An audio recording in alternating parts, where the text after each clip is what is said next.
இந்த நாளில் வேத தியானம். இயேசு கிறிஸ்து நம்மை விசாரிக்கிறார். 1 பேதுரு 5ஆம் அதிகாரம் 7வது வசனம். அவர் உங்களை விசாரிக்கிறானபடியால் உங்கள் கவலையெல்லாம் அவர் மேல் வைத்து விடுங்கள். ஆண்டவரே, உம்மை ஸ்தோத்திரிக்கிறோம்ப்பா. கர்த்தாவே, இந்த வேத வசனத்தின் மூலமாக எங்களோடு பேசுங்கப்பா.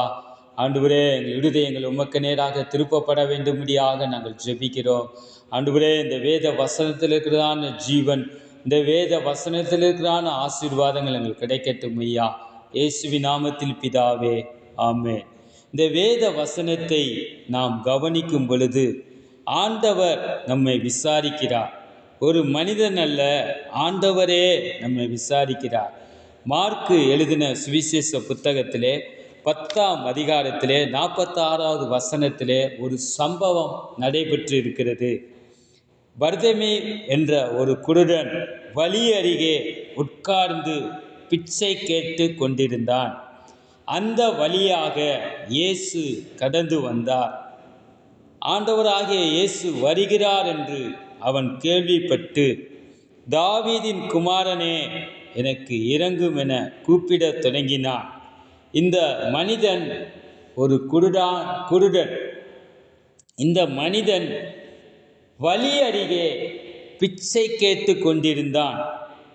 இயேசு வருகிறார் என்பதை கேள்விப்பட்டு, தாவீதின் குமாரனே, எனக்கு இரங்கும் என்று கூப்பிடத் தொடங்கினான் என்று எழுதப்பட்டிருக்கிறது.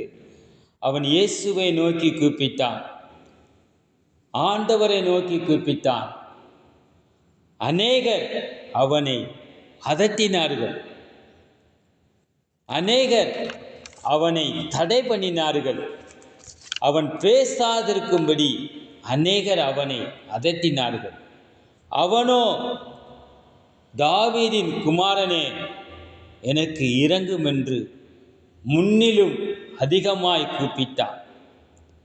அவன் ஆண்டவரை நோக்கி கூப்பிட்டான்.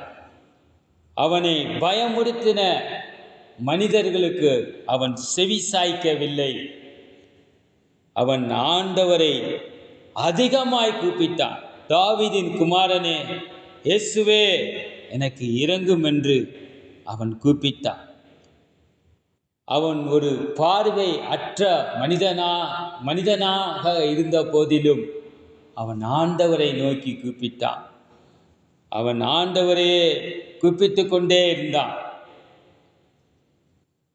அவனை ஆண்டவர் கூப்பிட்டார். இயேசு அவனை அழைத்தார். உடனே அவன் தன் மேல் வஸ்திரத்தை எறிந்துவிட்டு எழுந்து இயேசுவினிடத்தில் வந்தான் என்று எழுதப்பட்டிருக்கிறது.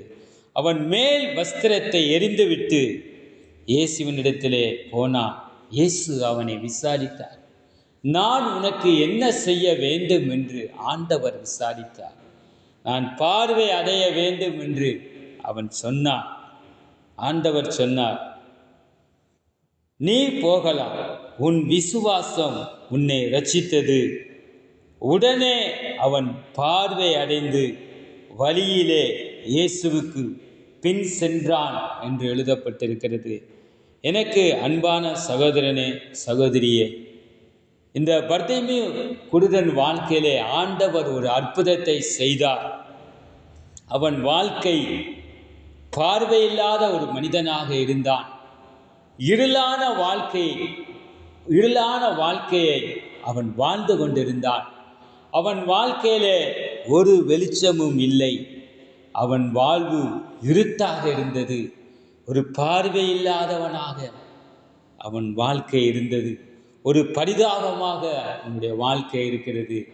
இன்றைக்கு அருமையான சகோதரனே, நம்முடைய வாழ்க்கையிலே பாவம் என்ற ஒரு காரியம் இருக்குமானால் நம்முடைய வாழ்க்கை ஒரு இருளாக மாறிவிடும்.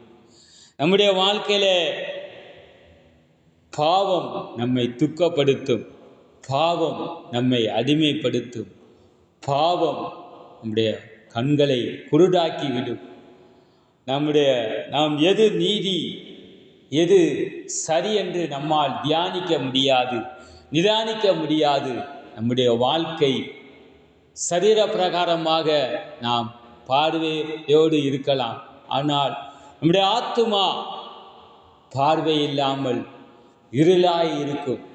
இந்த நாளிலே இந்த மனிதன் இயேசு அழைத்த போது அவன் மேல் வஸ்திரத்தை தூக்கி எறிந்துவிட்டு ஆண்டவரிடத்திலே வந்தான். அதே போல இந்த நாளிலே அந்த மேல் வஸ்திரம் ஒரு அழுக்கு படிந்த வஸ்திரமாக இருக்கிறது. அந்த மேல் வஸ்திரம் ஒரு கிழிந்த வஸ்திரமாக இருந்தது. அந்த மேல் வஸ்திரம் சலவை செய்யாத வஸ்திரமாக இருந்தது. அந்த மேல் வஸ்திரம் பழைய வஸ்திரமாக இருந்தது. அதை அவன் தூக்கி எறிந்தான். அதே போல இன்றைக்கு நம்முடைய வாழ்க்கையில தேவனுக்கு பிரியமில்லாத காரியத்தை நாம் தூக்கி எறிய வேண்டும். பழைய சுபாவத்தை நாம் தூக்கி எறிய வேண்டும். பழைய வாழ்க்கையை நாம் தூக்கி எறிவோம். பழைய சுபாவத்தை நாம் தூக்கி எறிவோம்.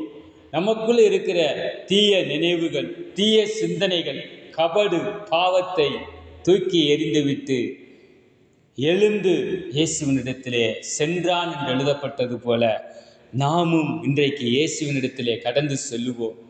ஆண்டவர் இயேசு அந்த குருடனுக்கு பார்வையை கொடுத்தது போல நம்முடைய வாழ்க்கையிலே நாம் நீதி செய்ய, நம்முடைய வாழ்க்கையிலே நாம் பரிசுத்தமாய் வாழ, நம்முடைய வாழ்க்கையிலே நாம் சமாதானமாய் வாழ, நம்முடைய வாழ்க்கையிலே நாம் தேவனுக்கு பிரியமாக வாழ, நம்முடைய வாழ்க்கையிலே நாம் தேவனை மகிமைப்படுத்த இன்றைக்கு நம்மை அர்ப்பணம் பண்ணுவோம். ஆண்டவரே, நீர் எனக்குள்ளாக வாரும். இயேசுவே, என் வாழ்க்கையில் இருக்கிற பாவம் மன்னிக்கப்படட்டும். என் வாழ்க்கையில் இருக்கிற பிரச்சனை மறையட்டும். என் வாழ்க்கையில் இருக்கிற அசுத்தம் நீங்கட்டும். என் வாழ்க்கையில் இருக்கிற கபடு விலகட்டும். ஆண்டவரே, நீங்க ஆளுகை செய்யுங்கப்பா. ஆண்டவரே, ஒரு வெளிச்சமுள்ள ஒரு வாழ்க்கை வாழ என்னை ஒப்பு கொடுக்கிறேன் ஐயா. ஆண்டவரே, இந்த உலகத்திற்கு நான் வெளிச்சமாக இருக்க என்னை ஒப்பு கொடுக்கிறேன். இந்த ராத்திரி வேளையிலே நீங்கள் சொல்வீர்களானால் தேவன் இந்த உலகத்திலே உங்களை வெளிச்சமுள்ள வாழ்க்கை வாழ அவர் அழைக்கிறார். ஒரு வெளிச்சமுள்ள வாழ்க்கையை தர அவர் விரும்புகிறார்.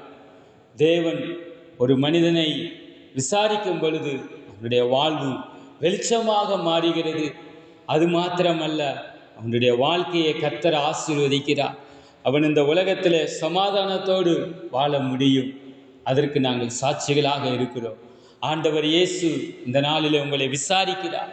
நீங்கள் எப்படிப்பட்ட நிலைமையில் இருந்தாலும் சரி, ஆண்டவரே எனக்குள்ளாக வாரும், என்னை உம்முடைய பிள்ளையாக மாற்று என்று நீங்கள் ஜெபித்தால் தேவனுடைய ஆசீர்வாதத்தை பெற்றுக்கொள்ள முடியும். ஆண்டவர் உங்களை ஆசீர்வதிப்பார்.